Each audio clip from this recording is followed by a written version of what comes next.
Right. So again good evening. Part test 2ஓட எதில் இருக்கும்னா செகண்ட் ரிவிஷனில் இருக்கும். NLM, work energy, power, friction இதெல்லாமே. நேற்று ஆல்மோஸ்ட் என்எல்எம்ல முக்கால்வாசி 90% முடிச்சிட்டோம். இன்னைக்கு ரொம்ப இம்பார்ட்டண்ட்டாக ஒரு கொஷின் கற்றுக்க போகிறோம். லாமிஸ் தியரத்துல இருந்து சம் கண்டிப்பாக கேட்பாங்க. லாமிஸ் தியரம் ஒன்றும் இல்லை. இப்போ லாமிஸ் தியரம் அப்படின்னா அதாவது ஈக்லிபிரியம்னு ஒரு வார்த்தை உங்களுக்கு தெரியும்ல.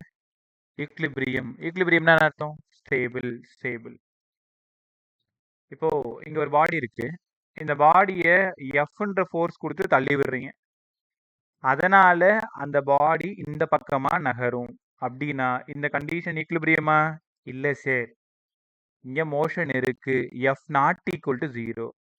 அதே ஒரு பாடி இருக்கு. 2 equal and opposite forces acts on a body. இப்போ இந்த பாடி ரெஸ்ட்ல இருக்கும். F minus F equal to 0. ரைட்டா?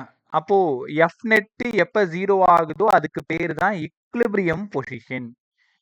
Equilibrium condition for equilibrium F net 0. Condition for equilibrium அப்படின்னாலே என்ன அர்த்தம்? எஃப் நெட் 0 ஆகும். அப்ப சிங்கிள் ஃபோர்ஸ் ஒரு பாடியை ஸ்டேபிளா வச்சிருக்குமான்னு கேட்டா வச்சிருக்காது. சிங்கிள்னாலே பிரச்சனை தான். சிங்கிள் ஃபோர்ஸ் ஒரு பாடியை ஈக்லிபிரியமா வச்சிருக்குமான்னு கேட்டா கண்டிப்பா வச்சிருக்காது. ஃபோர்ஸ் கொடுத்து தள்ளி விட்டுரும். அதே 2 ஈக்குவல் அண்ட் ஆப்போசிட் ஃபோர்ஸஸ், 2 ஃபோர்ஸோ 3 ஃபோர்ஸோ 4 ஃபோர்ஸோ எத்தனை இருந்தாலும் அந்த பாடியை நம்மளால ஈக்குலிபிரியமா வச்சுக்க முடியும். சார் 2 ஓகே, 3 எப்படி சார் பண்றது? இப்போ இங்க ஒரு பாடி இருக்குன்னு வச்சுக்கோங்களேன். இங்க இருந்து ஒரு ஃபோர்ஸ் எஃப், இங்க இருந்து ஒரு ஃபோர்ஸ் எஃப், ரெண்டும் சேர்ந்து பாடி இந்த பக்கமா வர ட்ரை பண்ணும். இதுக்கு அகைன்ஸ்டா ஒரு ஃபோர்ஸ் எஃப் கொடுத்தா இந்த பாடி எப்படி இருக்கும்? ஸ்டேபிளா இருக்கும். அப்போ 2 or more forces acts on a body. இந்த சிஸ்டத்தை ஈக்குலிபிரியமா வச்சுக்குவோம். இதை பத்தி சொல்றது தான் லாமிஸ் தியரம். அப்ப லாமிஸ் தியரம் பேசுறது எஃப் நெட் 0, அதாவது total net force F1 vector F2 vector எத்தனை ஆக்ட் ஆகுதோ எல்லாம் சேர்ந்து கண்டிப்பா 0வா தான் இருக்கும். அப்படி இருந்தாதான் ஈக்குலிபிரியம் பொசிஷன், ஈக்குலிபிரியம்ன்ற கண்டிஷனை உங்களால ப்ரூவ் பண்ண முடியும். Right sir. நான் வளவலன்னு கதையெல்லாம் பேசல. என்ன தேவையோ அதை மட்டும் ஃபாஸ்ட் கற்றுக் கொடுத்துறேன். லாமிஸ் தியரம் இந்த மாதிரி ஒரு உட்டன் போர்டு எடுத்துக்கோங்க. இந்த கார்னர்ல புள்ளி நேற்று சொல்லி கொடுத்தேன் இல்லையா, புள்ளி அதை பிளேஸ் பண்றீங்க. இங்க இருந்து ஒரு வெயிட் P, இங்க இருந்து ஒரு வெயிட் Q. இது மேல ஒரு ஸ்ட்ரிங் பாஸ் ஆகுது. நான் அந்த ஸ்ட்ரிங்ல கரெக்டா நடுவுல இன்னொரு வெயிட் போடுறேன். வெயிட் போட்ட பிறகு டயக்ராம் எப்படி வரும்னு உங்களுக்கு தெரிஞ்சிருக்கும். இந்த இடம் 6. இதுதான் அந்த பாயிண்ட். கன்கரண்ட் ஃபோர்ஸஸ்னா என்ன? ஒரே பாயிண்ட்ல நிறைய ஃபோர்ஸஸ் ஆக்ட் ஆகி, இப்ப பாருங்க, Pன்ற ஃபோர்ஸ் இந்த பக்கம் ஆக்ட் ஆகுது, Qன்றது ஃபோர்ஸ் இந்த பக்கம் ஆக்ட் ஆகுது, R இந்த பக்கம் ஆக்ட் ஆகுது. 3 ஃபோர்ஸஸும் ஒரு பாயிண்ட்ல ஆக்ட் ஆகி அந்த பாயிண்ட்டை ஸ்டேபிளா வச்சிருக்கு. இதுக்கு பேர் தான் கன்கரண்ட் ஃபோர்ஸஸ். கரெக்டா? இப்போ என்ன பண்றீங்கன்னா 3 டாட் வச்சுட்டு இந்த மாதிரி ஒரு பேப்பர் எடுத்துக்கோங்க, ஒயிட் பேப்பர் எடுத்துக்கிட்டு இந்த போர்டுக்கு பின்னாடி வச்சு 3 டாட் வச்சு எடுத்துடுறீங்க. 3 டாட் வச்சு எடுத்ததுக்கு அப்புறம் என்ன ஆகுது? இங்க ஒரு டாட் இருக்கு, இங்க ஒரு டாட் இருக்கு, இது சென்டர், இது இப்படி இருக்குன்னு வச்சுக்கோங்களேன். ஸோ இங்க இருந்து எல்லாத்துக்கும் பென்சிலால ஒரு லைன் ட்ரா பண்ணிடுறேன். ஸோ இந்த இது P, இந்த ஃபோர்ஸ் Q, இந்த ஃபோர்ஸ் Rன்னு உங்க எல்லாருக்கும் நல்லா தெரியும். கவனமா கவனிங்க, இனிமேல் தான் கதை ரொம்ப நல்லா இருக்கும். Pக்கு அகெயின்ஸ்டா இருக்கிற ஆங்கிள் தான் ஆல்பா. மாத்தி போட்டா உங்க கதை முடிஞ்சுது. Pக்கு எக்ஸாக்டா ஆப்போசிட், அதாவது alpha is the angle between other 2 vectors Q and R. Qக்கு அகெயின்ஸ்டா இருக்கிறது பீட்டா, Rக்கு அகெயின்ஸ்டா இருக்கிறது காமா. இப்ப லாமிஸ் தியரம் என்ன சொல்லுது? P by sin alpha, Q by sin beta, R by sin gamma equal to constant. அவ்வளவுதான். இதில் நான் இப்போ ஒரு சம் போட்டு காமிக்க போறேன். கண்டிப்பா நாளைக்கு பேப்பர்ல இந்த சம் இருக்கும்.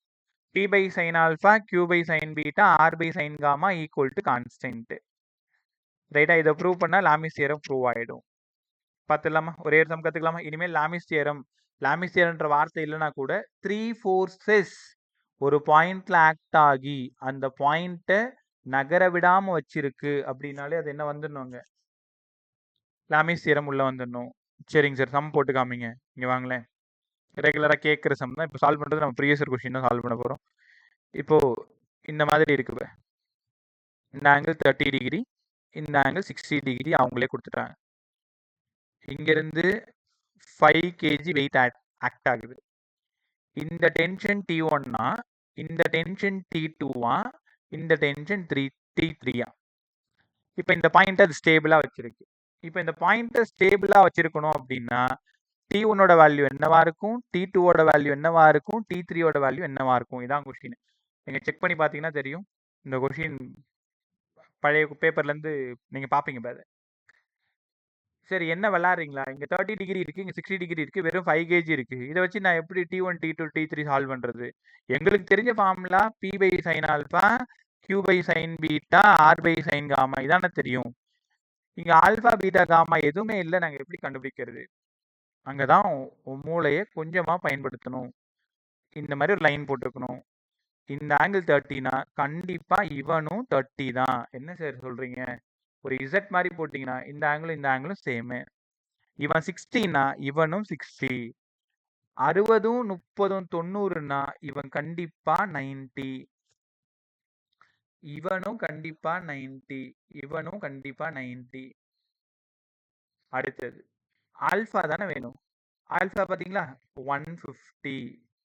பீட்டா T2க்கு அகைன்ஸ்டாக இருக்கிறது 120. காமா 90. அவ்வளோதானே. இதை கண்டுபிடிக்கிறது தான் உன்னோட வேலையை. சால்வ் பண்ணுவோமா? ஃபார்முலா என்ன?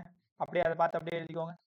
T1/sin alpha, T2/sin beta, T3/sin gamma. என்ன சார் இது?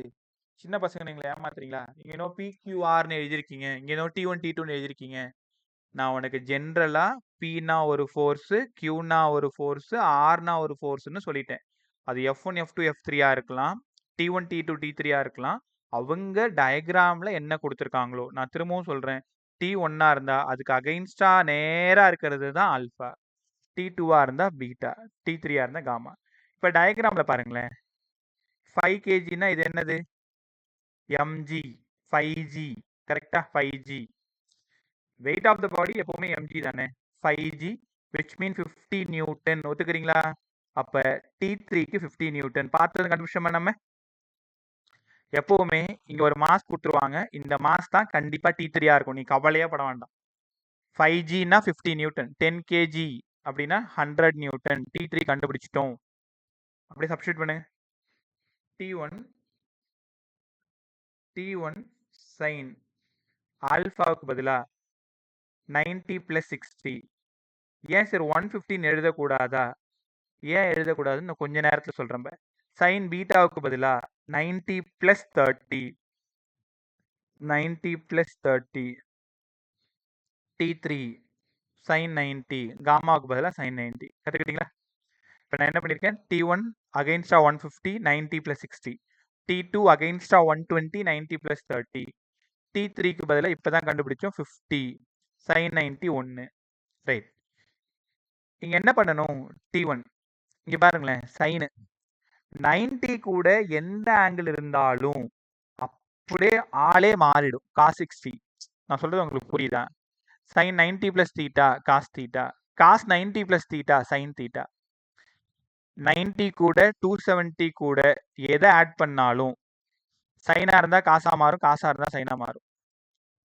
சைன் 0வோட, சைன் 180யோட, சைன் 360யோட எதை ஆட் பண்ணாலும் அது சைனாக தான் இருக்கும். இப்போ சைன் 180 + 30 sin 30. கரெக்டா? காசாக மாறாது. 90யோ 270யோ ஆட் பண்ணால் மட்டும்தான் காசாக மாறும். சின்ன சின்ன விஷயத்தில் கவனமாக இருந்தால் போதும். அப்போ T2 என்ன வரணும்? 90 + 30 cos 30 = 50. சால்வ் பண்ணு. T1 cos 60 சார் எங்கள் ஊரில் 1/2 = 50. T2 cos 30 √3/2 = 50.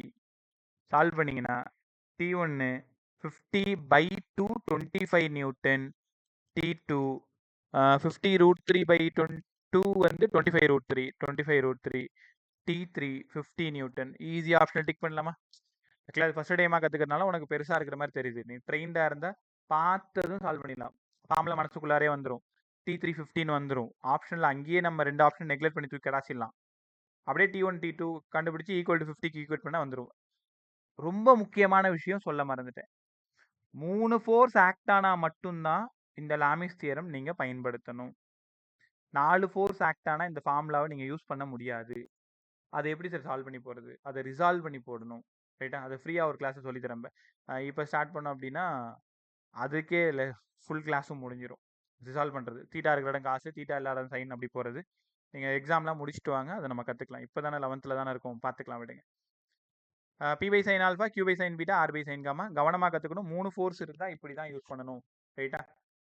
கற்றுக்கிட்டீங்களா எல்லாருமே? இந்த சம் ஒரு டைம் போட்டு பார்த்துக்கும். லாமிஸ் தியரம்னாலே இது ஒன்று தான் சம்மு. T1 T2 3 கேட்கறது தான். ஆங்கிள் கரெக்டாக கண்டுபிடிச்சிக்கணும், பார்த்துக்கணும். ரைட். ஸோ இதோட என்னதான் ஃபுல்லாக முடிஞ்சது. நம்ம அங்கேருந்து போக போகிறது ஃப்ரிக்ஷன் போக போகிறோம். ஒரே நிமிஷம். ஸ்ருதி குட் ஈவினிங் மே. Lingesh good evening. Kanishka good evening மே. Good evening, sir. Good evening, sir. Right மே. ஸோ Good எல்லாருமே evening, sir. ரிசீவ் பண்ணிட்டு இல்லையா? ஓகே, ஸ்டார்ட் பண்ணுவோம். சம்மெல்லாம் போட்டியாமா? இல்ல சார், எனக்கு இன்னைக்கு டெஸ்ட் இருந்துச்சு சார். நைட் இன்னைக்கு நைட் முடிச்சிருமா? போகணும். லிங்கேஷ் எங்கடா போனேன்? டெஸ்ட்டுக்கு படிச்சுட்டு இருந்தேன் சார். ஏதாவது ஒரு காரணத்தை பாக்கெட்ல வச்சுட்டே சுத்திட்டு இருக்கடா. அப்புறம் நேற்று கிளாஸ் எப்படி கத்துக்கிறது? கேட்டா ரெக்கார்ட் பார்த்துறேன். நீ பாத்தியா இல்லையான்னு எனக்கு எப்படி தெரியும்? நீ பார்த்தா எனக்கு கொஞ்சம் மிஸ் பண்ணாத பா கிளாஸ் டைம் ஆச்சு. ரைட் பை பார்க்கலாமா? அடுத்தது ஃப்ரிக்ஷன் போயிடலாமா ஃபாஸ்டா? சார் ஃப்ரிக்ஷன் அப்படின்னாலே தொல்லை தான். ஃப்ரிக்ஷனில் நம்மளை ஈஸியாக ஏமாத்திடுவாங்க. பட் அவங்க ஏமாத்துறாங்கன்னா நம்ம ஏமாறக்கூடாது இல்லை? Friction to oppose the motion. ரைட்டாடா? சத்தியமா தப்பு சார்.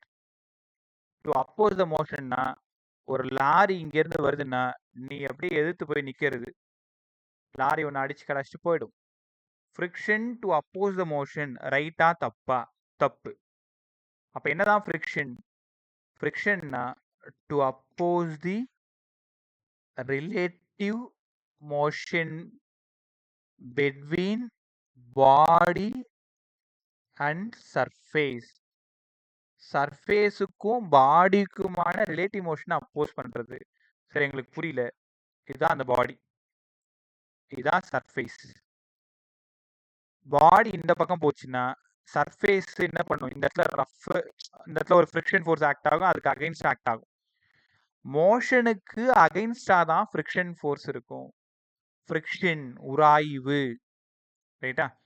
இப்போ ஃபேன் ஓடிட்டே இருக்கும், கடை கடைன்னு ஒரு சவுண்ட் கேட்கும். ஒரு கோகனட் ஆயில் போட்டு விட்டோம் அப்படின்னா, இல்லை க்ரீஸ் வச்சோம் அப்படின்னா அது ஃபாஸ்ட்டாக ஓட ஆரம்பிச்சிடும். To reduce the friction lubricant oil use பண்ணால் உனக்கு நல்லா தெரியும்.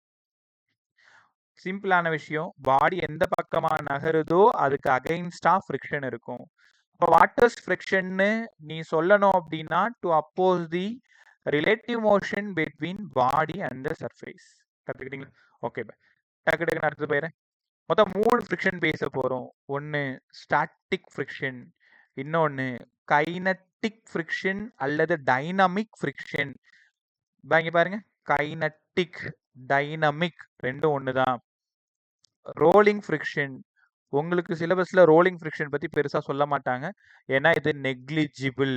நீங்கள் படிக்கிறது ஸ்டாட்டிக் கைனட்டிக் தான் படிக்க போகிறீங்க. டைப்ஸ் ஆஃப் ஃப்ரிக்ஷன்னு கேட்டாங்கன்னா 3 ஃப்ரிக்ஷன் இருக்குன்னு உங்களுக்கு தெரிஞ்சுக்கிட்டா போதும்.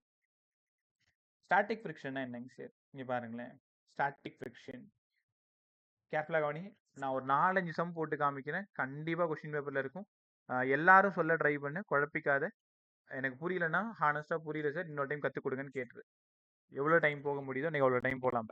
இங்கே பாருங்க, ஒரு பாடியோட mass m, weight of the body always acts downward mg, normal force upward. இப்போ n = mgன்னு நேற்றே கற்றுக் கொடுத்தேன். அப்ளைட் ஃபோர்ஸ் இந்த பக்கம் ஆக்ட் ஆகுது, ஃப்ரிக்ஷன் ஃபோர்ஸ் இந்த பக்கம் ஆக்ட் ஆகும். இதெல்லாம் சரி சார். ஃப்ரிக்ஷன் ஃபோர்ஸுக்கு எங்களுக்கு ஃபார்முலா சொல்லி கொடுங்க. ஒரே ஃபார்முலா தான். F is proportional to n.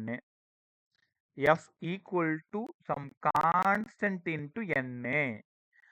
பாருங்களேன், நம்பவே மாட்டேன். ஃப்ரிக்ஷன் ஃபோர்ஸும் நார்மல் ஃபோர்ஸும் டைரக்ட்லி ப்ரொபோர்ஷனல். எப்படி சார் டைரக்ட்லி ப்ரொபோர்ஷனல்? யோசிச்சு பாருங்க. இந்த இந்த மாஸ் மேல இப்படி உங்க கையை வச்சு வேகமா அழுத்துறீங்க. அப்ப இந்த பாடியோட ஸ்பீடு ஸ்லோ ஆயிடும். காரணம் ஃப்ரிக்ஷன் ஃபோர்ஸ் அதிகமாயிடும். சொல்ல புரியுதா? இப்ப சின்ன பிள்ளையில நம்ம அந்த ஒரு சின்னதா கயிறு கட்டி, நீங்க விளையாண்டுருக்கலான்னு தெரியல, நான் நல்லா விளையாண்டுருக்கேன். இப்ப சின்னதா கயிறு கட்டி ஒரு ஒரு பஸ் மாதிரி செஞ்சு, ஒரு கட்டையால செஞ்சு அதை அப்படியே ரோட்ல இழுத்துட்டு போகும்போது, அது மேல அப்படி கையை வச்சு நம்ம அழுத்தணும் அப்படின்னா டக்குன்னு நின்று போயிடும். இல்லைன்னா லேசா மட்டும் போகும். காரணம் என்ன பண்றேன்? நார்மல் ஃபோர்ஸ் அதிகமா கொடுக்கறதுனால ஃப்ரிக்ஷன் ஃபோர்ஸ் அதிகமாகும். Friction force is directly proportional to normal force. Friction force equal to some constant into normal force. அப்போ constant mg. இனிமேல் friction force கேட்டா mu mg ன்னு பதில் சொல்ல, அவ்வளவுதான். friction forceக்கான formula mu mg. Right sir, புரிஞ்சிருச்சு. இப்போ எனக்கு கொஞ்சம் பதில் சொல்றீங்களா? இங்க பாருங்களேன். இது வந்து ஒரு 3 kg இருக்கக்கூடிய ஒரு பாடி. மியூன்றது constant, coefficient of friction. S போட்டா கோஎஃபிஷியன்ட் ஆஃப் ஸ்டாட்டிக் ஃப்ரிக்ஷன். ஒரு விஷயத்தை புரிஞ்சுக்கோங்க, நான் டீட்டெயில்டாக நடத்தலை. உங்களுக்கு தெரிஞ்ச விஷயத்த வேகமாக ரிவைஸ் பண்ணுறேன். டீட்டெயிலாக நடத்தினேன்னா ஒவ்வொரு டாப்பிக்குமே ஒரு கிளாஸ் வரும்னு உங்களுக்கு தெரியும் இல்லையா? நம்ம வேகமாக ஓடிட்டு இருக்கோம். அதனால ரொம்ப கிளியர் எக்ஸ்பிளனேஷன் நான் கொடுத்துட்டு இல்லை. இப்போ இது ஸ்டார்ட் பண்ணுறதுக்கு முன்னாடி ஃப்ரிக்ஷன் பற்றி நம்ம நிறைய பேசணும். பட் அதெல்லாம் ஸ்கிப் பண்ணிட்டு வரதுனால சொல்லக்கூடிய டேட்டாஸை மட்டும் அப்படி அப்படியே கலெக்ட் பண்ணிட்டே வாங்க. Mu is coefficient of static friction. இப்போ இதோட வேல்யூ 0.1ன்னு வச்சுக்கோங்களேன். நான் என்ன பண்றேன்? ஃபோர்ஸ் 2 நியூட்டன்னு கொடுக்குறேன். இப்போ எஃப் கண்டுபிடிக்க முடியுமா உங்களால? சரி, எங்களுக்கு தெரியும் சார், எஃப்க்கு வந்து மியூ எம்ஜி நாங்கள் படிச்சிருக்கோம். மியூ வந்து 0.1, M3, G10. அப்போ 3 நியூட்டன். Friction force 3 Newton. நான் கொடுத்தது 2 நியூட்டன். சொல்லுங்க, இப்போ இந்த பாடி நகருமா நகராதா? டக்குன்னு சொல்ல பார்க்கும். நகராது. நகராது. என்ன காரணம்? ஃப்ரிக்ஷன் ஃபோர்ஸ் அதிகமா இருக்கு சார். ஃப்ரிக்ஷன் ஃபோர்ஸ் அதிகமா இருக்கு அப்ளைட் ஃபோர்ஸை விட. F equal to 1 newton, body நகருமா? No. No. F equal to 3 newton, body நகருமா? நோ. நோ. காரணம் F equal to 3 நியூட்டன். சரி, இதுவும் 3 தானே, ஏன் நகரக்கூடாதா? Body tends to move but doesn't move. நகர முயற்சிக்கும், நகராது. அப்போ இந்த 3 வரைக்கும் இருக்கு பாத்தீங்களா, அதுக்கு பேரு தான் ஸ்டாட்டிக் ஃப்ரிக்ஷன். அதாவது அங்க ஃப்ரிக்ஷன் இருக்கும், ஆனா அந்த பாடி நகராது. அப்ப F equal to 1 நியூட்டன் கொடுக்கும்போது ஸ்டாட்டிக், 2 நியூட்டன் கொடுக்கும்போது ஸ்டாட்டிக், 3 நியூட்டன் கொடுக்கும்போது ஸ்டாட்டிக். அப்ப 4 கொடுத்தா என்ன சார் ஆகும்? 4 கொடுத்தா பாடி நகருமா? Yes sir. காரணம் அப்ளைடு ஃபோர்ஸ் ஃப்ரிக்ஷன் ஃபோர்ஸோட அதிகமா இருக்கு. அதனால ஓவர் கம் பண்ணிரும், பாடி நகர ஆரம்பிச்சிரும். அப்ப பாடி நகரும் பொழுது ஆஃபர் ஆகுது ஒரு ஃப்ரிக்ஷன். அந்த ஃப்ரிக்ஷன் கைனட்டிக் ஃப்ரிக்ஷன். இந்த கைனட்டிக் ஃப்ரிக்ஷன் கண்டிப்பா இந்த 3 நியூட்டனை விட கம்மியா தான் இருக்கும். ஸ்டாட்டிக் ஃப்ரிக்ஷன் தான் அதிகமா இருக்கும். ரைட்டா? அப்படியே கொஞ்சம் கொஞ்சமா புரிஞ்சுட்டு வரீங்களா? ஓகே. எப்ப ஒரு நிமிஷம், இன்னொரு டைம் கூட நான் சூப்பரா சொல்லித்தரேன். அதே மாதிரி ஸ்டாட்டிக் ஃப்ரிக்ஷன் கொஞ்சம் நேத்து மாதிரி நல்லா ஜாலியா பதில் சொல்லுங்க. கிளாஸ் அப்படி ரொம்ப நல்லா போகும். தப்பா சொல்லு, ரைட்டா சொல்லு, பட் போல்டா சொல்லு. Static friction, it is a self-adjusting force. Self-adjusting friction. அப்படின்னா என்னங்க சார்? இங்க பாருங்களேன், இது ஒரு பாடி 2 kg, coefficient of static friction 0.2, applied force 3 Newton, find the friction force ன்னு கேக்குறாங்க. கவனமா கவனி, இங்க தான் ஒரு twist. F equal to mu mg ன்னு எங்களுக்கு தெரியும் sir. 0.2, 2, 10, 4 newton. Option A 4 newton, B 3 newton, C 2 newton, D 5 newton, இப்படி இருக்கு. அப்போ ஃபைண்ட் த ஸ்டாட்டிக் ஃப்ரிக்ஷன் உங்கள்கிட்ட நான் கேட்டிருக்கேன். Find the static friction. இதுல எந்த ஆப்ஷனா இருக்கும்னு நினைக்கிறீங்க? ப்ராப்ளம் சால்வ் பண்ணியாச்சு, 4 நியூட்டன் எனக்கு வந்துருச்சு. சும்மா ட்ரை பண்ணு. ஃபைண்ட் தி ஸ்டாட்டிக் ஃப்ரிக்ஷன் கேட்டிருக்கேன். நான் சால்வ் பண்ணி வச்சாச்சு, ஆன்சரும் சொல்லிட்டேன், ஆப்ஷனும் எழுதிட்டேன். என்ன ஆன்சரா இருக்கும்?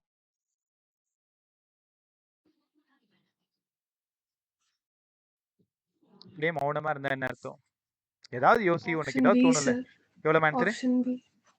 Option B. 4 3 நியூட்டன். 3, 3 sir. நியூட்டனா? ரீசன் பே?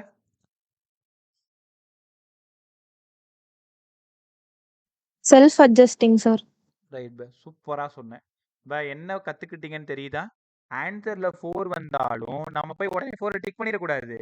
நீங்க என்ன பண்ணணும், அந்த நேரத்துல அப்ளைட் ஃபோர்ஸை பார்க்கணும்.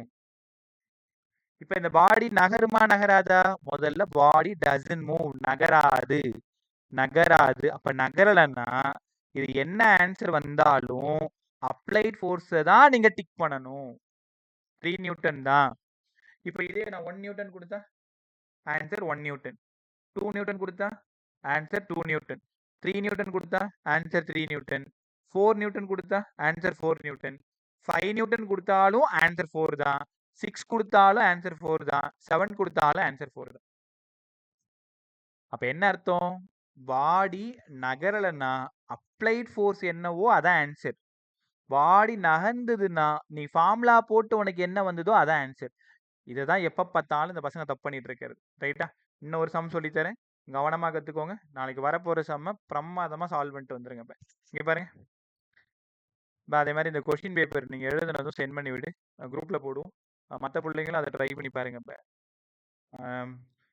உன்னால் எவ்வளோ கொஷின் முடியுமோ அட்டன் பண்ணி பாருங்க. அதில் ஃபிசிக்ஸ் மட்டும் இல்லை, கெமிஸ்ட்ரி, பாட்னி, ஜுவாலஜி எல்லாத்தையும் எழுதி பாருங்க, பார்த்துக்கலாம்.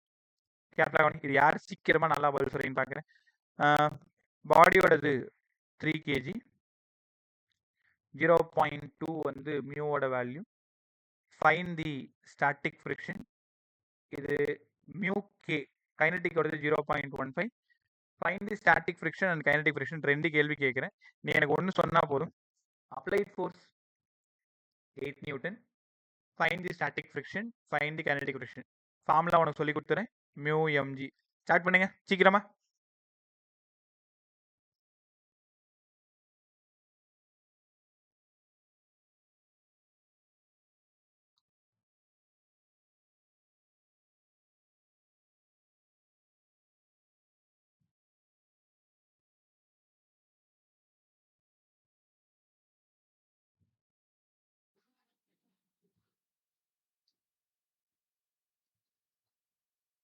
Six Newton, sir. 8. இல்ல, 6 ஸ்டார்டிங் முதல்ல Newton. சொல்லுங்க. 6 நியூட்டன் பதில் வந்திருக்கு. வேற 8 சொன்னீங்களே. ஸ்டாட்டிக் 6 பதில் சொல்லியிருக்கீங்க. கைனடிக் எப்ப?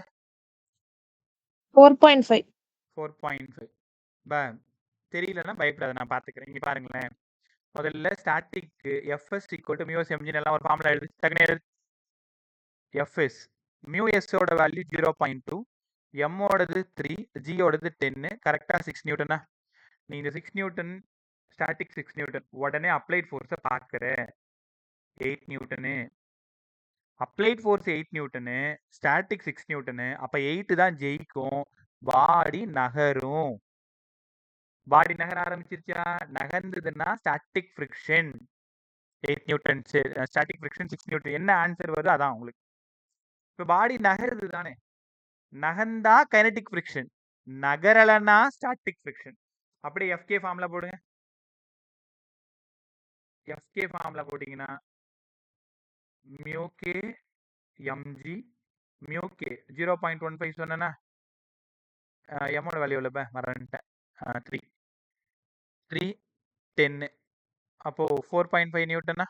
அப்போ ஸ்டாட்டிக் ஃப்ரிக்ஷன் 6 நியூட்டனும் கைனடிக் ஃப்ரிக்ஷன் 4.5 நியூட்டனும் இருக்கும். ரைட்டா? அப்படியே டிக் பண்ணிக்க வேண்டியதுதான். கற்றுக்கிட்டீங்களா? ரைட். இப்போ எனக்கு திடீர்னு ஒரு டவுட் வந்து போச்சு. இந்த சம்மில் 8 நியூட்டனுக்கு பதிலாக 4 நியூட்டன் கொடுத்துருக்கேன். Find the static friction and kinetic friction கேட்குறேன். யோசிக்காம பதில் சொல்லுங்க. ஸ்டாட்டிக் எவ்வளோ, கைனடிக் Static எவ்வளோ? 4 ஸ்டாட்டிக் Newton. 4. ஏன்னா எனக்கு வந்த answer 6 sir. Applied force 4.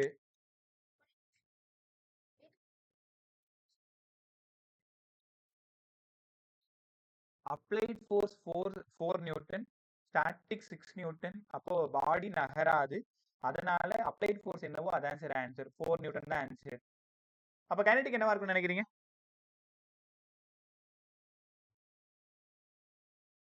Kinetic என்னவா இருக்கும்? 4.5. 0. பாடி நகரல, பாடி நகரல, அதனால கைனடிக் ஃப்ரிக்ஷன் 0. பா, இது தவிர்க்க முடியாத ஒரு சம்ம நீட் பிசிக்ஸ். Sir, சொல்லுமா. doubt. அப்போ முன்னாடி உள்ள சம்ல இருந்து நம்மளுக்கு 4.5 ஆன்சர் வந்துச்சுல்ல சார் 8 நியூட்டன் கொடுத்தப்போ. இருமா, எனக்கு நீ பேசுற சரியா கேட்கல. நான் மொபைல்ல இருந்து அந்த லிங்க்ல உள்ள வரேன். ஒரே நிமிஷம். அது என்னமோ உன்னோட சவுண்ட் ரொம்ப கம்மியா இருக்குமா நீ பேசும்போது? ஒரே நிமிஷம். அப்படியா சார்? சொல்லுமா. சார் ப்ரீவியஸ் क्वेश्चनல 4.5 நம்மளுக்கு கைனெடிக் ஃப்ரிக்ஷன் கிடைச்சது இல்ல சார். ப்ரீவியஸ்ல 8 நியூட்டன் கொடுத்தப்போ நம்மளுக்கு கைனெடிக் ஃப்ரிக்ஷன் 4.5 கிடைச்சது இல்ல சார். ஆமா. அப்போ கூட அது அந்த பாடி மூவ் ஆகாதே. அப்போ அது எப்படி சார் கைனெடிக் ஃப்ரிக்ஷனா இருக்க முடியும்? ஏன் பாடி மூவ் ஆகல? 8 நியூட்டன் கொடுத்தியே. 8 நியூட்டன் கொடுத்த ஸ்டாட்டிக் ஃப்ரிக்ஷன் 6 நியூட்டன்னா அப்ப 6 நியூட்டன் பேலன்ஸ் மீதி 2 நியூட்டன்ல அந்த பாடி நகருது தானே? Okay sir. எனக்கு கைனெடிக்ல தான் சார் டவுட். கைனடிக்ல தான். 4.5 கொடுத்தா பாடி நகர்ந்ததுன்னா என்ன ஃப்ரிக்ஷன்? Kinetic friction. அப்ப கைனடிக் ஃப்ரிக்ஷனோட கோஎஃபிஷியன்ட் எவ்வளவு? 0.15 தானே? Okay sir. அதை வச்சு எஸ் சால்வ் சார். பண்ணுவோம். எல்லாரும் ஓகே கவனமா சார். கவனிங்க. பாடி நகர்ந்தா கைனடிக் ஃப்ரிக்ஷன், பாடி நகரலனா ஸ்டாட்டிக் ஃப்ரிக்ஷன். இது மொபைல் என் கூட பேசுது. ஒரே நிமிஷம், இப்போ கிளியரா எக்ஸ்பிளைன் பண்றேன். இப்போ பாடி நகரலன்னா நீங்க ஒரு ஃப்ரிக்ஷன் கண்டுபிடிச்சா போதும், ஸ்டாட்டிக் மட்டும் கண்டுபிடிச்சா போதும். பாடி நகர்ந்ததுன்னா ஸ்டாட்டிக்கும் சொல்லணும், கைனடிக்கும் சொல்லணும். ரைட்டா? ரைட். ஸோ இவ்வளோ குழப்பம் இருக்கிறதுனால இன்னும் ஒரு சம் மட்டும் கொஞ்சம் கிளாரிட்டியாக கற்றுக்கோங்க. இது ஒரு பாடி. இந்த பாடியோடது 4 kilogram. Mu S 0.15, mu K 0.1, applied force 5 newton. Find the static friction and kinetic friction எழுதணும். Static friction mu S M G. உங்க ஆன்சருக்காக வெயிட் பண்றேன், சீக்கிரமா சொல்லுங்க.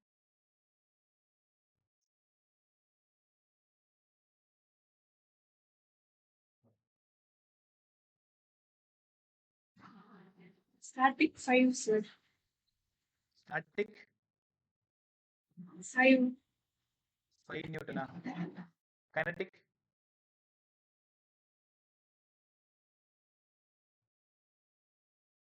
0. 0வா?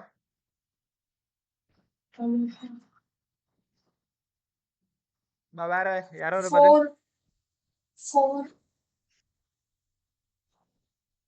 சார். 4 ஆமா?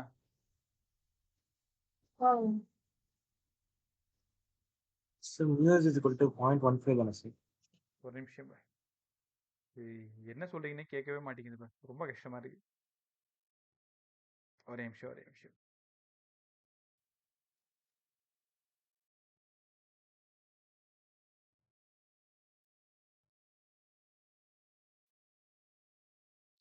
இப்ப சொல்லுங்க, உங்களோட ஆன்சர் என்ன? 4 நியூட்டன் சார். நியூ 4 கைனெடிக் நியூட்டன் ஃப்ரிக்ஷன். வந்து எஃப்எஸ்ஆ எஃப்கேவா?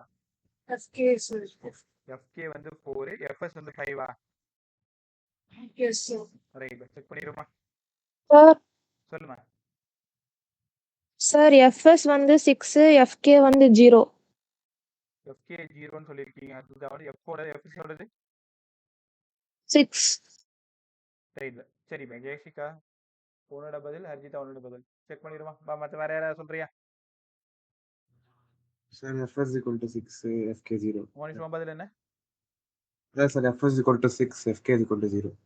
ஓகே, ரெண்டு பேரும் தான் சொல்லிட்டீங்க. நான் என்ன Sir, தப்பு F explain plus பண்ணட்டுமா? 5, FK 0. உன்னோடதுமா விஸ்வதி? உன்னோடது F is 5 Newton, FK 0. Right bus. இந்த சம்ல இவ்வளோ வெரைட்டியான ஆன்சர் மாதிரி மாதிரி வருது இல்லை, செக் பண்ணிடுவோம். So FS equal to mu SMG, mu is 0.15 M4 G10. இப்போ 0.15 0.15னா 10 into 0.15 1.5 4 into 1.6 நியூட்டன் தானே. ஜெயசிகா விஸ்ருதி எஃப்எஸ் 6 நியூட்டன் தானே. Sir, ஒரே net நிமிஷம் ஒரே force. நிமிஷம் நான் அதை கவனிக்கல. எஃப்எஸ் 6 நியூட்டனு, பட் நீங்க ரெண்டு பேரும் இங்க என்ன வேல்யூ இருக்கு, 5 நியூட்டன் தானே இருக்கு. It is self adjusting. இப்போ என்ன 5 நியூட்டனா இருக்கோ ஆன்சர் 5 நியூட்டன். என்ன காரணம்னா பாடி நகரல, ஏன்னா ஸ்டாட்டிக் ஃப்ரிக்ஷன் 6 நியூட்டன். நீ கொடுத்தது 5 நியூட்டன். அப்ப யார் ஜெயிப்பா? 6 நியூட்டன் தான் ஜெயிக்கும், பாடி நகர விடாது. It is self adjusting. அப்போ அப்ளைட் ஃபோர்ஸ் 5 இருக்கிறதுனால ஸ்டாட்டிக்கும் 5 தான் இருக்கும், கைனடிக் 0 இருக்கும். ரைட்டா? இப்போ ஃபைனலா எஃப்எஸ் 5 நியூட்டன், எஃப்கே 0ன்றது தான் ரைட்டு. ரைட்டா? இப்போ நீங்கள் ரெண்டு பேரும் என்ன தப்பு பண்ணீங்கன்னு செக் பண்ணிக்கோங்க. மற்ற எல்லாருக்கும் கிளியராக புரிஞ்சிச்சா? ரைட். ரொம்ப நேரமாக ஃப்ரிக்ஷன்லேயே நம்ம சுற்றிட்டு இருக்கோம். ஸோ இங்கேருந்து ஃப்ரிக்ஷனில் இன்னொரு மாடல் சம் போயிட்டு அப்படியே நம்ம அடுத்து ஒர்க் எனர்ஜி போய் ஃபாஸ்ட்டாக போயிடுமா? கேப்ல கவனி. இந்த மாதிரி ஒரு சம் பாருங்களேன். நேற்று சொல்லி கொடுத்தால, இங்கே மாஸ் M1, இங்கே மாஸ் M2. நேற்று சொல்லி கொடுக்கும் பொழுது ஸ்மூத் சர்ஃபேஸ்ன்னு சொல்லி கொடுத்தேன். நேற்று சொல்லும் பொழுது ஸ்மூத்னு சொன்னோம். இப்போ இந்த இடத்துல சொல்லி தர போறது ரஃப் சர்ஃபேஸ்ன்னு பேச போறோம். Rough surface. Weight of the body M1G, tension in the string T, இங்க டென்ஷன் T, நார்மல் ஃபோர்ஸ் மேல, M2G கீழே, ஃப்ரிக்ஷன் ஃபோர்ஸ் இந்த பக்கம். Friction equal to mu M2G. கத்துக்க முடியுதா உங்களால? இவங்க ரெண்டு பேருக்குமான coefficient mu. F is proportional to N, N-க்கு பதிலா M2G, அப்ப மியூ M2G. இதுல ஆக்சலரேஷனுக்கு நேற்று ஒரு ஃபார்முலா கத்து கொடுத்தனே, யாராவது சொல்ல முடியுமா?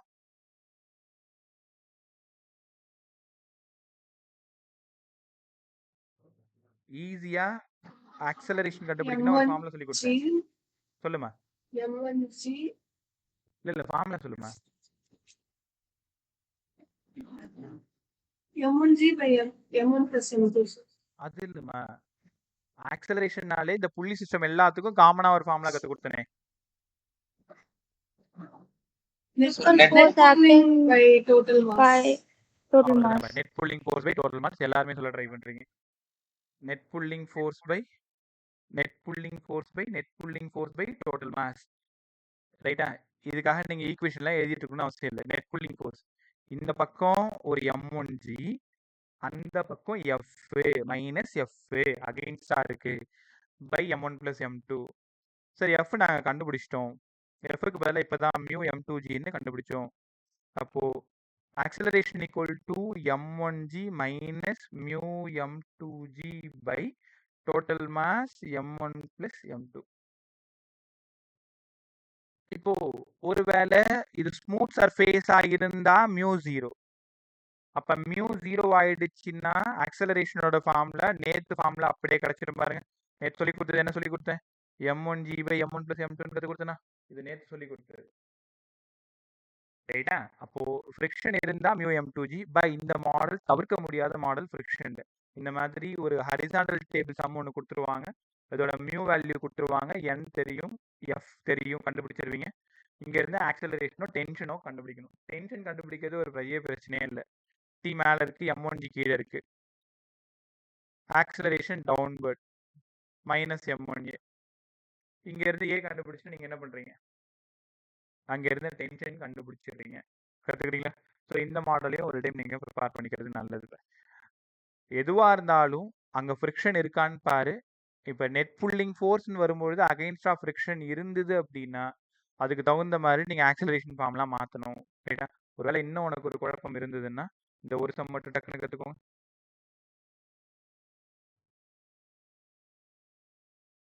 நான் இன்க்ளைன்டு பிளேன் போடலான்னு பார்த்தேன்.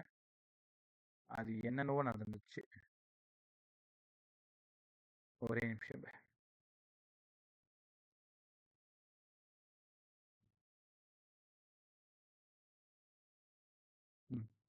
ஸோ இங்க புள்ளி, இந்த இடம் M1, இங்க ஒரு பிளாக் எடுத்துக்கிட்டேன் M2. இது ஒரு ஃப்ரிக்ஷனல் சர்ஃபேஸ், ரஃப் சர்ஃபேஸ்ன்னு சொல்றேன். இப்போ இந்த இடம் யாரு? M2G. இங்க யார் இருக்கா? N. ஃப்ரிக்ஷன் எங்க இருக்கு? இந்த பக்கம் இருக்கு. இங்க யார் இருக்கா? M2G cos theta. இந்த பக்கம் யார் இருக்கா? M2G sin theta. ரைட்டா? இந்த கொஸ்டின் கொஞ்சம் கவனமா கவனிங்க. n இருக்க வேண்டிய இடத்துல யார் இருக்கா? M2G cos theta. அப்ப n equal to M2G cos theta. ஃப்ரிக்ஷனுக்கு இந்த formula mu n, mu M2G cos theta. இங்க பாருங்க, எப்ப பார்த்தாலும் ஃப்ரிக்ஷனுக்கு mu mgன்னு மட்டும் நினைச்சிட்டு இருக்க கூடாது. அந்த டயக்ராம்ல n என்னவா இருக்கோ, இப்ப n இங்க mu M2G cos theta, அப்ப f என்னன்னா mu M2G cos theta. ரைட்டா? இப்போ நெட் ஃபுல்லிங் போடுவோமா? இந்த இடம் M1G சார். ஆக்சிலரேஷன் நான் எப்படி எழுதுறேன்னு பாருங்க. இந்த பக்கம் M1G, அதாவது M1 தான் அதிகமா இருக்குன்னு உன்கிட்ட தெளிவா சொல்லிட்டாங்க.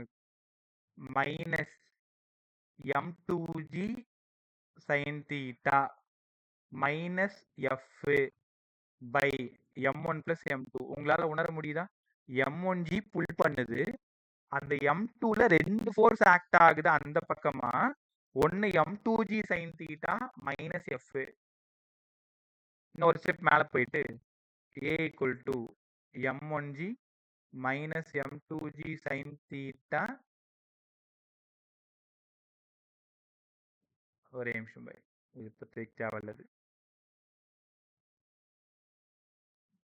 மைனஸ் எஃப்க்கு பதிலா mu M2G 130 cos theta by total mass M1 plus M2.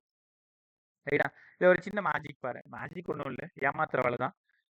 இந்த ஸ்மூத்தா இருந்தா மியூ 0ன்னு சொல்லிடலாமா? For smooth surface mu 0. அப்ப நேத்து கண்டுபிடிச்சோம்ல, M1G minus M2G sin theta by total mass கிடைச்சிச்சா? ரைட் பை. எப்பவுமே இந்த ஃப்ரிக்ஷன் சம்ல ஆக்சலரேஷன் அதிகமா கேட்பாங்க. டயக்ராம் கொடுத்துருவாங்க, யார் புல் பண்றான்னு பாருங்க, ஃப்ரிக்ஷன் எங்க இருக்கான்னு பாருங்க, acceleration net pulling force by total மாஸ்ன்னு எழுதி ஈஸியா என்ன பண்ணிடலாம், முடிச்சிடலாம். ரைட்டா பை? அடுத்தது ஃப்ரிக்ஷன்ல இந்த 2-3 மாடல் மட்டும் சால்வ் பண்ணிட்டு போங்க.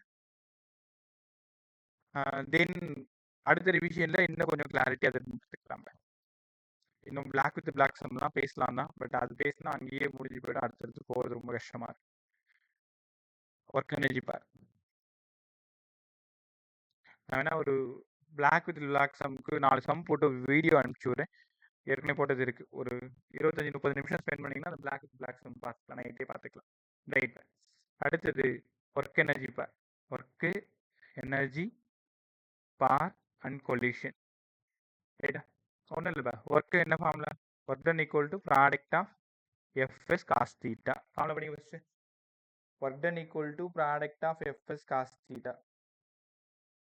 வெக்டார் ஃபார்ம்ல F vector dot S vector. ஒரு பாடி இங்க இருக்கு, Fன்ற ஃபோர்ஸ் கொடுத்து புல் பண்றீங்க, தீட்டான்ற ஆங்கிள், இந்த இடம் F cos theta, இந்த இடம் F sin theta. அப்போ work done equal to F vector dot S vector Fs cos theta. theta 0, work done maximum. theta 180, work done negative maximum. theta 90, work done 0. ரைட்டா? கற்றுக்கிட்டீங்களா? Work done equal to Fs cos theta. theta 0வா இருந்தா, theta 0னா என்ன அர்த்தம்? பாடி எப்படி இருக்கோ, இங்க பாருங்க, இதுதான் அந்த பாடி, F இந்த டைரக்ஷன், டிஸ்பிளேஸ்மெண்ட் இந்த டைரக்ஷன். அப்ப இங்க theta 0, work done equal to Fs maximum. இதுவே ஃப்ரிக்ஷன் ஃபோர்ஸ் இங்க இருக்கு, டிஸ்பிளேஸ்மெண்ட் இங்க இருக்கு. work done by the frictional force always negative. ஒத்துக்கிறீங்களா? work done by the friction force always negative. இது முதல்ல இந்த வார்த்தை படிங்க. அப்போ உங்க क्वेश्चन பேப்பர்ல ஒரு விஷயம், work done by the non-conservative force. எடுத்துக்கிட்டு work done by the non-conservative forces. Work done by the non-conservative forces always negative. பா முதல்ல எல்லாம் படி. கன்சர்வேட்டிவ் என்ன, நான் கன்சர்வேட்டிவ் என்ன அடுத்து இப்போ கொஞ்ச நேரத்தில் சொல்லி தரேன். முதல்ல இதை படிங்க. Work done by the non conservative force is always negative. Work done by the conservative force positive. Work done by the non conservative force negative. Work done by the conservative force positive. சரி, அடுத்தது இதுக்கு ஏதாவது example கொடுங்க sir. இங்கே பாரு, ஒரு spring இங்கே இருக்குப்ப. இந்த ஸ்ப்ரிங்கோட மாஸ் ஒரு அட்டாச் பண்ணியிருக்கேன். எக்ஸ்டர்னல் ஃபோர்ஸ் கொடுத்து இந்த பக்கமாக புல் பண்ணுறேன். அப்போ work done by the external force positive. ஒத்துக்கிறீங்களா? தீட்டா 0. இங்கே ரீஸ்டோரிங் ஃபோர்ஸ் ஆக்ட் ஆகுன்னு உங்கள் எல்லாருக்கும் தெரியும். ஸ்ப்ரிங் இருந்தாலே எக்ஸ்டர்னல் ஃபோர்ஸுக்கு அகைன்ஸ்டா தான் ரீஸ்டோரிங் ஃபோர்ஸ் ஆக்ட் ஆகும். டிஸ்பிளேஸ்மெண்ட் இங்க இருக்கு, ரீஸ்டோரிங் ஃபோர்ஸ் இங்க இருக்கு. Work done by the restoring force always negative. ஏன்னா ரீஸ்டோரிங் ஃபோர்ஸ் அதுவுமே நான் கன்சர்வேட்டிவ். நான் கன்சர்வேட்டிவ் கத்துக்கிட்டீங்களா? அதுக்கப்புறமா இப்போ ஒரு பர்சன், இவர் தான் ஒரு பர்சன் இப்படி இருக்காருன்னு வச்சுக்கோங்களேன். இவர் தலையில ஒரு சின்னதா ஒரு சிமெண்ட் மூட்டை, ஒரு பேக் அந்த மாதிரி ஏதாவது நம்ம பிளேஸ் பண்ணியிருக்கோம். இவர் இந்த பக்கம் வாக் பண்றாரு. But weight of the body always acts downwards. இது ஒரு கொஷினாவே கேட்டிருப்பாங்க. அந்த கொஷின் எப்படி இருக்குன்னா, ஒரு ரயில்வே ஸ்டேஷன்ல ஒரு கூலி அந்த வார்த்தை சொல்லியிருப்பாங்க, ஒரு பேக்கை லிஃப்ட் பண்ணிட்டு போறாங்க. Work done by the gravitational force என்னவா இருக்கும் அப்படின்னு கேட்டாங்க. எல்லாரும் இவர் இந்த பக்கம் தான் நடந்து போறாரு, டிஸ்பிளேஸ்மெண்ட் இந்த பக்கம் தான் இருக்கு, தீட்டா 0, ஒர்க் டன் மேக்ஸிமம் அப்படின்னு தப்பா நினைச்சுக்கிட்டாங்க. அவன் கேட்கறது work done by the external force கிடையாது, work done by the gravitational force. அவன் தலையில இருக்கக்கூடிய மூட்டை டவுன்வர்ட்ல தான் அந்த வெயிட் ஆக்ட் ஆகும். அதனால டிஸ்பிளேஸ்மெண்ட்டுக்கும் வெயிட்டுக்குமான ஆங்கிள் 90, ஒர்க் டன் 0. கத்துக்கிட்டீங்களா? ஒரு பர்சன் ஒரு பேக்கை லிஃப்ட் பண்ணிட்டு போறாங்க தலையில வச்சுக்கிட்டு அப்படின்னா work done by the gravitational force 0. Right. இந்த மாதிரி சின்ன சின்ன நுணுக்கமான விஷயத்தை கத்துக்கிட்டா போதும். அடுத்தது, ஒரு பாடி சர்க்குலர் பாத்தை சுத்தி வருது. உங்க எல்லாருக்குமே தெரியும், centripetal forces always towards the centre. டிஸ்பிளேஸ்மெண்டோட டைரக்ஷன் எஸ். அப்போ ஆங்கிள் பிட்வீன் தம் இஸ் 90. எல்லாரும் ரொம்ப சூப்பரா கத்துக்கோங்க. Work done by the centripetal ஃபோர்ஸும் 0, work done by the centrifugal ஃபோர்ஸும் 0, work done by the gravitational ஃபோர்ஸும் 0, work done by the normal ஃபோர்ஸும் 0. இப்போ ஒரே கொஷின்ல எல்லாத்தையும் கத்து கொடுத்துறேன்.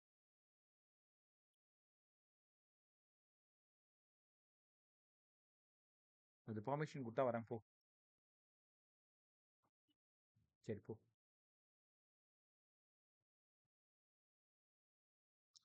ரைட். ஒரே நிமிஷம். டெய்லி வெளியில கூட்டு போக சொல்லி பிளாக்மெயில். கேப்லாம் கவனிங்களே. So mass of the body m, weight of the body mg, normal force up, external force இந்த பக்கம், ஃப்ரிக்ஷன் ஃபோர்ஸ் இந்த பக்கம், டிஸ்பிளேஸ்மெண்ட்டோட டைரக்ஷன் இங்கே. உங்கள்கிட்ட 4 கேள்வி கேட்க போகிறேன், யார் வேணாலும் பதில் சொல்லலாம். சொல்லிட்டீங்கன்னா அடுத்த டாபிக் அப்படியே போயிடலாம். Work done by the external force, work done by the friction force, work done by the normal force, work done by the gravitational force. எனக்கு எப்படி வேணும்னா பாசிட்டிவ், நெகட்டிவ், 0 அப்படி வேணும். பதில் சொல்லுங்க. Work done by the external force positive. கேட்கல, ஒரே நிமிஷம் ஸ்பீக்கர் ஆன் பண்ணி. பாசிட்டிவ். இப்போ சொல்லுங்க, நல்லா சொல்லுங்க. Work done by the external force positive. Positive. Work done by the friction force negative. negative. Work done by the normal force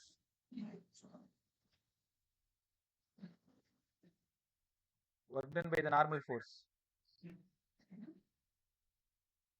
0 sir. 0. Work done by the gravitational force 0. 0 பை ஏன்னா normal ஃபோர்ஸுக்கும் டிஸ்பிளேஸ்மெண்ட்டுக்குமான angle 90. Gravitational ஃபோர்ஸுக்கும் டிஸ்பிளேஸ்மெண்ட்டுக்குமான angle 90. External ஃபோர்ஸுக்கும் டிஸ்பிளேஸ்மெண்ட்டுக்குமான angle 0. Friction ஃபோர்ஸுக்கும் டிஸ்பிளேஸ்மெண்ட்டுக்குமான ஆங்கிள் 180. அதனால இதை தெரிஞ்சிச்சுனாலே ஈஸியாக உங்களால சம் போட்ட முடியும். ரைட்டாப்பா? ஸோ இது ஒர்க்கு. இதோட யூனிட் ஃபுல்லாக கற்றுக்கோங்க. ஒர்க்கு ஸ்கேலாரா வெக்டாரா? Sir scalar sir. Work done is a scalar quantity. ரைட்டா? எவ்வளோடா ஒர்க் பண்ண, எவ்வளோ ஒர்க் பண்ண, ஒர்க்கு எனர்ஜி ரெண்டு பேருமே ஒன்று தான். அப்போ நான் என்ன பண்ணுறேன், எனர்ஜியை கம்ப்ளீட் பண்ணிவிட்டு ரெண்டுத்துக்கும் சேர்ந்த மாதிரி யூனிட் கற்றுக் கொடுத்துட்றேன். ரைட்டா? இப்போ அடுத்து நம்ம எனர்ஜி போயிடுமா? இப்போ ரெடியாக இருங்க. எனர்ஜியில் ஏகப்பட்ட சம் இருக்குது. இப்போ சொல்லித்தர சம்ம கண்டிப்பாக நாளைக்கு பேப்பரில் இருக்கும் பாருங்க. நீ கிளாஸ் முடிச்சுட்டு வந்து நாளைக்கு ஈவினிங் என்கிட்ட சொல்லு. இந்த சம்மெல்லாம் இருக்குன்னு சொன்ன சம்மெல்லாம் கண்டிப்பாக அந்த மாடல் இருக்கும். ஏன்னா எங்கேஸ் கரெக்டாக இருந்ததுன்னா 9 கொஸ்டின் எடுப்பாங்க ஒரு யூனிட்டுக்கும். அப்போ அதெல்லாம் இது தவிர்க்க முடியாத மாடல்னு நம்ம கற்றுக்கலாம். Right pay. Energy. The capacity to do the work is called as energy. The capacity to do the work. The capacity to do the work. வேலை செய்யறதுக்கு தேவைப்படக்கூடிய ஆற்றல் எனர்ஜி. எனர்ஜி தமிழ்ல ஆற்றல். ஸோ உலகத்தையே ஆட்டி படைக்கக்கூடிய ஒற்றை வார்த்தை இதுதான். இதை தேடி தான் எல்லாரும் ஓடிட்டு இருக்கோம். ரைட்டா? ஸோ எல்லா எனர்ஜியுமே இப்போ சொல்கிறேன். இப்போ திடீர்னு ₹1 கூட செலவில்லாம உலகத்துக்கு மின்சாரம் கொடுக்கிற ஏதோ ஒரு ஃபார்முலாவை நீ கண்டுபிடிச்சிட்டனா, நீ தூக்கத்துல எழுந்து நாளைக்கு பார்க்கும் பொழுது உலக பணக்காரர்கள்ல நீ தான் முதல் ஆளா இருப்ப. ரைட்டா? ஸோ அதை தேடிய ஓட்டம் தான் மனித சமுதாயம் அப்படியே ஓடிட்டு இருக்கிறது. Right. So energy, the capacity to do the work is called is energy. Right sir. எனர்ஜியில் நாங்கள் எத்தனை டைப் ஆஃப் எனர்ஜி படிக்க போகிறோம்? கைனட்டிக் எனர்ஜி, பொட்டென்ஷியல் எனர்ஜி, இது ரெண்டும் சேர்ந்தது தான் மெக்கானிக்கல் எனர்ஜின்னு படிக்க போகிறோம். மெக்கானிக்கல் எனர்ஜி ஃபிசிக்ஸ் ஃபுல்லாக எல்லா இடத்துலையும் கைனட்டிக் எனர்ஜி, பொட்டென்ஷியல் எனர்ஜி தான் வரும். ஒரே ஒரு இடத்துல மட்டும் ப்ரெஷர் எனர்ஜி வரும். எங்கள்கிட்ட சொல்லவே இல்லையே சார். எங்கே அது? பெர்னாலிஸ் தியரத்தில் வரும். Total energy equal to sum of kinetic energy, potential energy, pressure எனர்ஜின்னு அங்கே படிப்போம். அந்த லெசனை தவிர்த்து ஒட்டுமொத்தமாக ஹோல் ஃபிசிக்ஸில் டோட்டல் எனர்ஜி அப்படின்னாலே sum of kinetic and potential. ரைட்டா? ஓகே. கைனட்டிக் எனர்ஜி பற்றி பேசிடுவோமா? இருக்கிற டைமில் கைனட்டிக் எனர்ஜியோட சம் எல்லாத்தையும் கற்றுக் கொடுத்துறேன். ஸோ கைனட்டிக் எனர்ஜி சின்ன பிள்ளையிலேருந்து நீங்கள் படிச்சது 7வதுல உங்கள் வாத்தியார் சொல்லி கொடுத்துருப்பார். 12 mv². இயக்க ஆற்றல். ஒரு பாடி மூவிங்கில் இருக்குனாலே கைனட்டிக் எனர்ஜி கண்டிப்பாக தேவை. 12 mv². M mass, v velocity. ஒரு பாடியோட மாஸ் எம், வி வெலாசிட்டியில் போகுது. It possess kinetic energy. அதே பாடி கிரவுண்ட்ல இருந்து செர்டைன் ஹைட் போயிட்டு அப்படியே நின்றுட்டு இருக்கு. ஒன்றும் இல்லை, ஒன் டேபிள் மேலே இருக்கிற பேனாவை அப்படியே கையால் எடுத்து செர்டைன் ஹைட் கொண்டு போய் அப்படியே நிறுத்துங்க. நீங்கள் எந்த இடத்துல நிறுத்துறீங்களோ அந்த இடத்துல பொட்டென்ஷியல் எனர்ஜி மேக்ஸிமம். விட்டுருங்க சார், விழுந்துடும் சார் என் பேனா, பரவாயில்ல. நேராக வந்து இப்படி விழுமா, பொத்துன்னு ஒரு சவுண்டோட விழுமா? இங்கே விழும் பொழுது கைனட்டிக் எனர்ஜி மேக்ஸிமம். ஏன்னா என் பாயிண்ட்ல தான் வெலாசிட்டி அதிகமாக இருக்கும், அங்கே தான் கைனட்டிக் எனர்ஜி அதிகமாக இருக்கும். ரைட். நான் ஒரு 2-3 மாடல் சம் சொல்லி தரம்ப, கண்டிப்பாக நாளைக்கு அதை ஒன்று சேவ் பண்ணும். ஒரு 5 மார்க், அதாவது தப்பு பண்ண மாட்டேன், 4 மார்க் கிடச்சிரும். அப்போ 5 மார்க் கெயின் அதுக்கு. இங்கே பாருங்க, கைனட்டிக் எனர்ஜி 12 mv². எம்மால மல்டிப்ளை பண்ணி எம்மால டிவைட் பண்ணிட்டேன் சார். அப்போ இது p²/2m ஆகிடும். பீனா யாருங்க சார்? பி தான் நேற்று படித்தோம் இல்லையா, மொமெண்டம். அப்போ kinetic energy equal to p²/2m. Kinetic energy p²/2m. 2 formula use பண்ணணும். 12 mv², இங்கே p²/2m. எப்படி அவங்க கொஷின் பேப்பரில் கொடுத்துருக்காங்களோ அதுக்கு தகுந்த மாதிரி ஃபார்முலா நீங்கள் எடுத்துக்கோங்க. இப்போ கைனட்டிக் எனர்ஜிக்கும் மொமெண்டத்துக்கும் என்னடா relation? k is proportional to p². k is proportional to p². ரைட்டா? இதில் தான் இப்போ ஒரு 3-4 சம் நம்ம சால்வ் பண்ண போகிறோம். கேர்ஃபுல்லாக கவனிங்க. இப்போ கைனட்டிக் எனர்ஜி k1 இருந்தால் மொமெண்டம் p1 இருக்கும். கைனடிக் எனர்ஜி K2வா இருந்தா மொமெண்டம் என்னவா இருக்கும்னு கேட்குறாங்க. நீ உடனே என்ன பண்ற? K is proportional P square. உங்களுக்கு நல்லா தெரியும் ப்ரொபோர்ஷனாலிட்டி சம் எப்படி போகணுன்ட்டு. K1 by K2 P1 square by P2 square. கேட்டிருக்கிறது P2 தான் சார் கேட்டிருக்கான். அப்போ P2 ஸ்கொயரை இந்த பக்கம் எடுத்துட்டு வந்துட்டு P1 square K2 by K1. ரைட்டா? சார் அவங்களுக்கு P2 தான் சார் வேணும். P2 equal to P1 into root of K2 by K1. தெரியுதா? இந்த மாதிரி ரேஷியோ சம் கண்டிப்பா கேட்பாங்க. கைனடிக் எனர்ஜி K1 இருக்கும் பொழுது ப்ரெஷர் மொமெண்டம் P1 இருக்கு. கைனடிக் எனர்ஜி K2 இருக்கும் பொழுது மொமெண்டம் என்னவா இருக்கும்? இந்த மாதிரி கொஸ்டின் கேட்டாங்கன்னா இப்படி ரேஷியோ சம் போட்டுடணும். ரைட்டாப்பா? அதுக்கு ஒரு எக்ஸாம்பிள் சொல்றேன் பாருங்க. இல்லை பக்கத்தில் நோட் வச்சுக்கோங்க.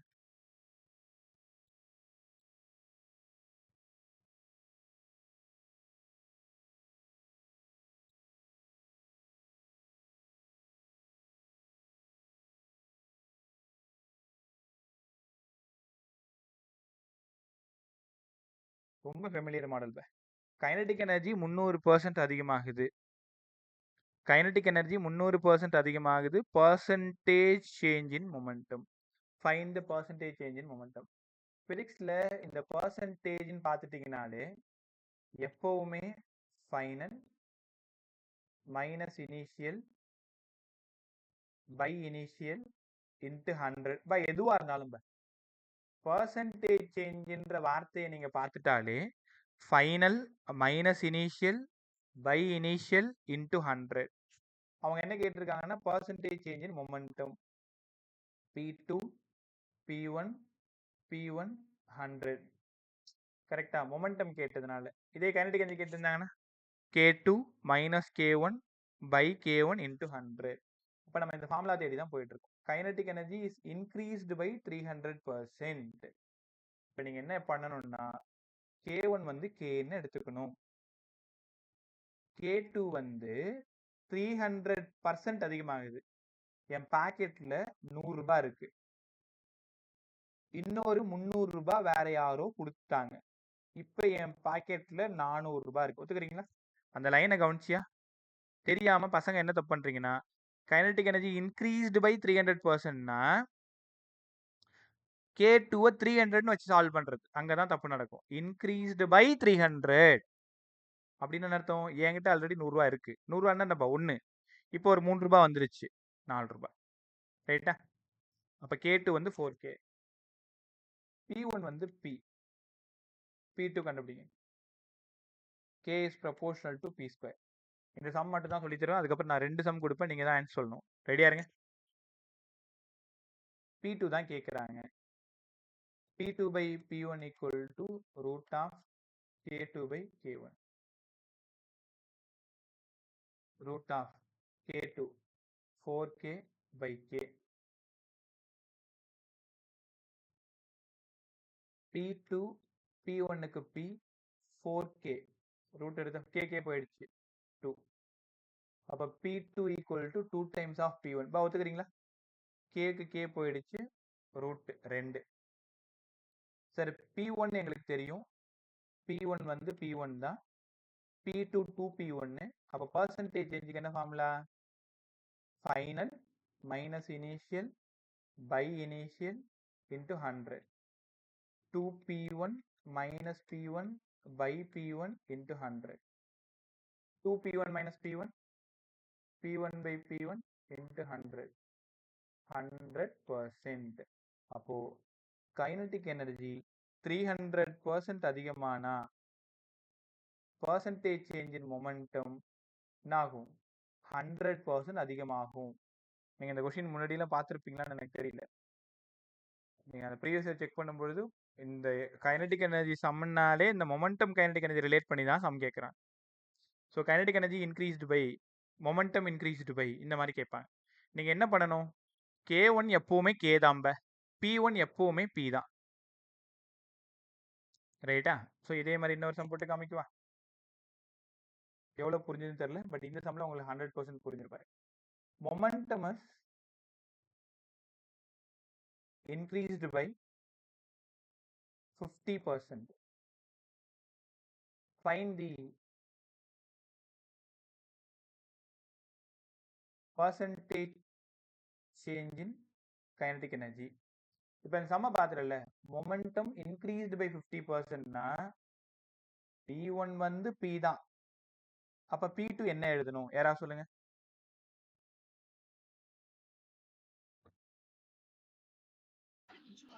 P plus half P. P plus Half P. P plus half P.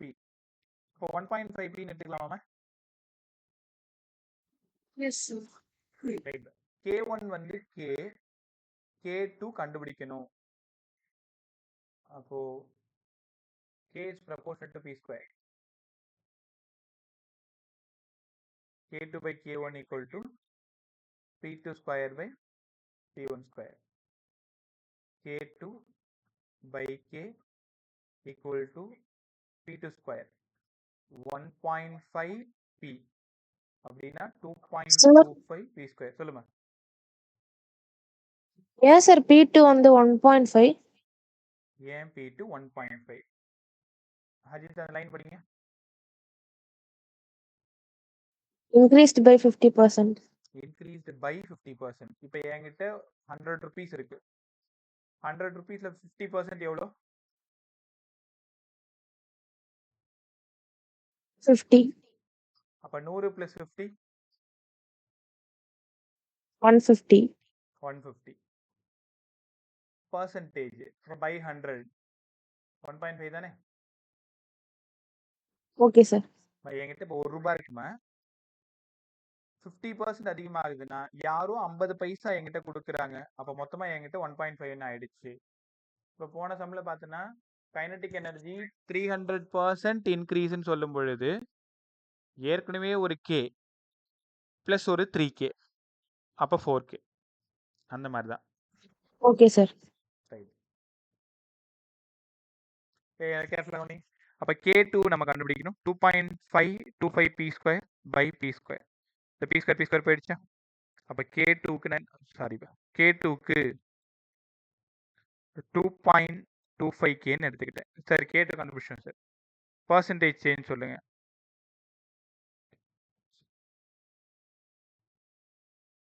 K2 minus K1 by K1 into 100 minus K by K into 100. 2.25 minus 1 1.25. K எல்லாம் காமனா எடுத்து அடிச்சாச்சு. அப்ப 125% இன்க்ரீஸ் ஆகும். சொல்றது புரியுதா? மொமெண்டம் 50% அதிகமானா கைனடிக் எனர்ஜி 125% அதிகமாகும். இந்த சம்ம ரொம்ப ரொம்ப இம்பார்ட்டன்ட். ரொம்ப கரெக்டாக கற்றுக்கணும். இப்போ அடுத்தது பாருங்களேன். Kinetic energy is increased by 100%. இப்படி இருக்கு. Find the percentage change in மொமெண்டம்னா டக்குன்னு ஒன்றும் பண்ணாத. K1க்கு வந்து K, K2க்கு வந்து 2K. ஏன்? Increased by 100%. 100% ஒரு K தான் இருக்கு. அப்போ இன்னொரு 100%, இன்னொரு ஒரு K 2K. P1 வந்து P தான், P2 தெரியாது. உடனே என்ன பண்ணுவீங்க? P2 square by P1 square. Square வேணா root of K2 by K1. அப்போ √2 by 1 K போயிடுச்சு. அப்போ P2 equal to √2 times of P1. அப்படியே பர்சன்டேஜ் சேஞ்ச் போட்டுக்கலாமா? P2 minus P1 by P1 into ஒரு 100. √2 P1 minus P1 by P1 into 100.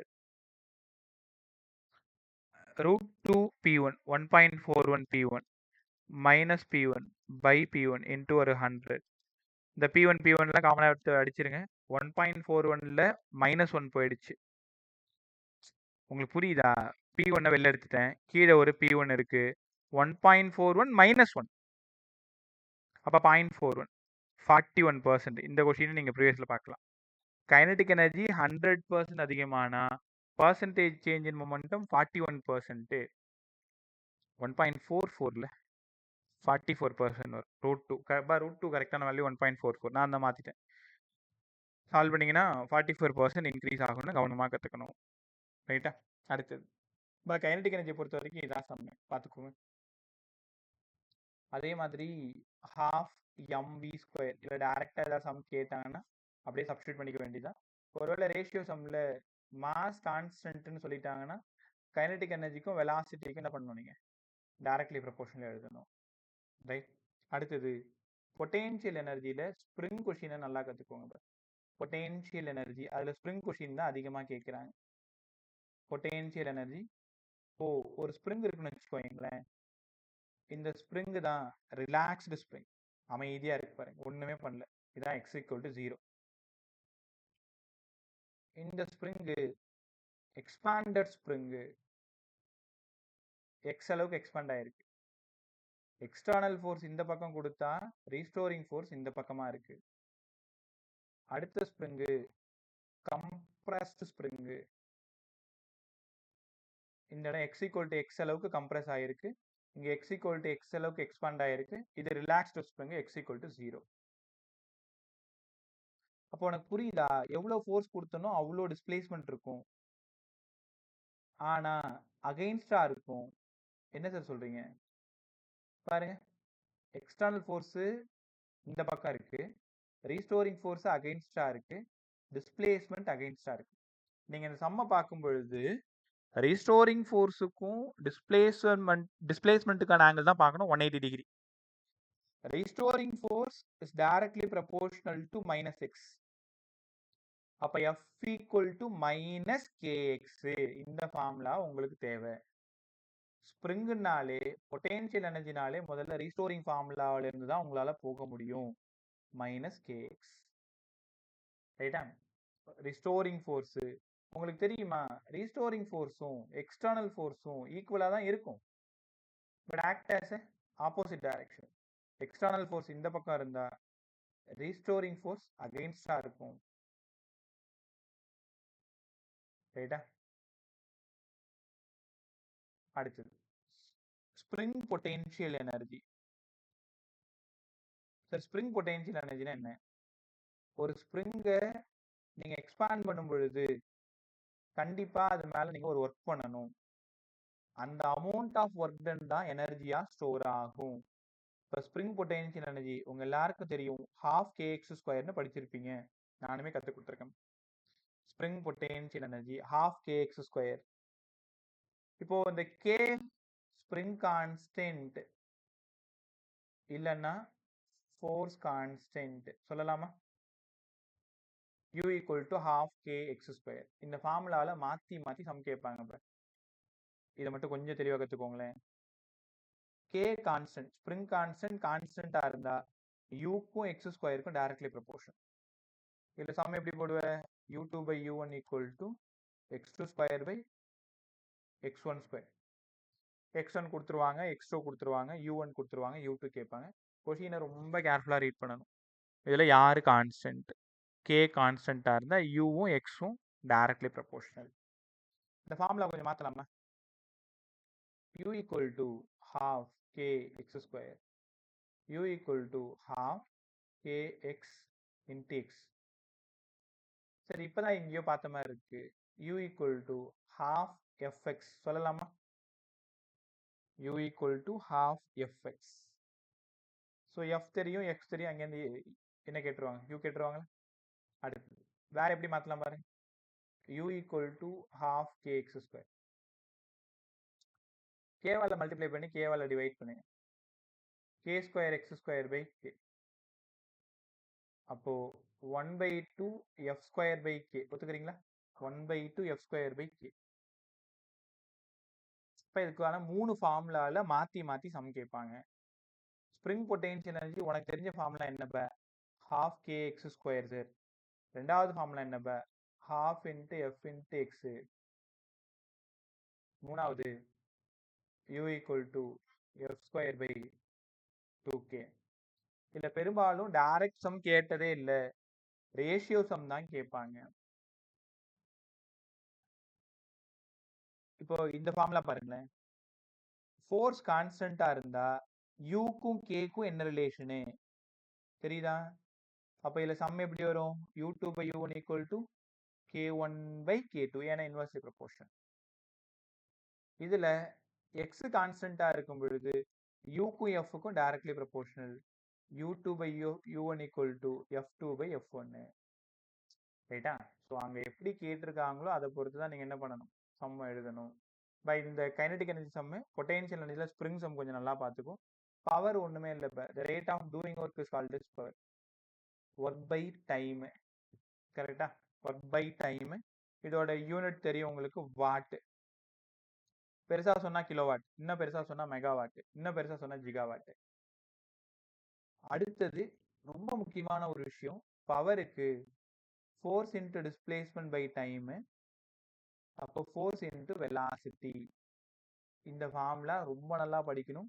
Power equal to F vector dot V vector, இல்லைன்னா பவருக்கு work by time.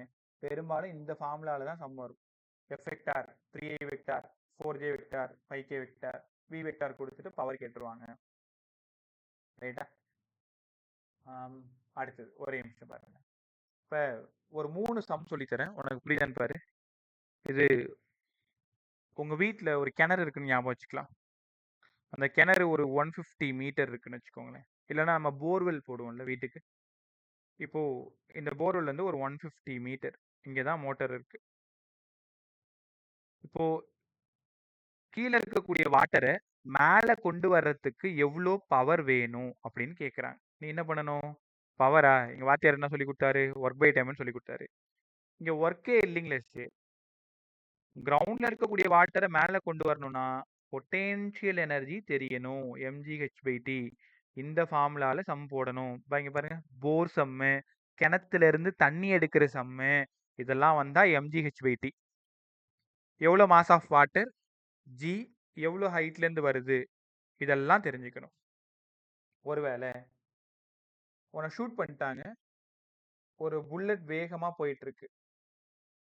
So இது எவ்வளோ பவர்ல deliver ஆகும்னு கேட்டாங்கன்னா power equal to work by time. ஒர்க்குக்கு half me² by time. ஏன் sir இந்த இடத்துல half me² போட்டீங்க?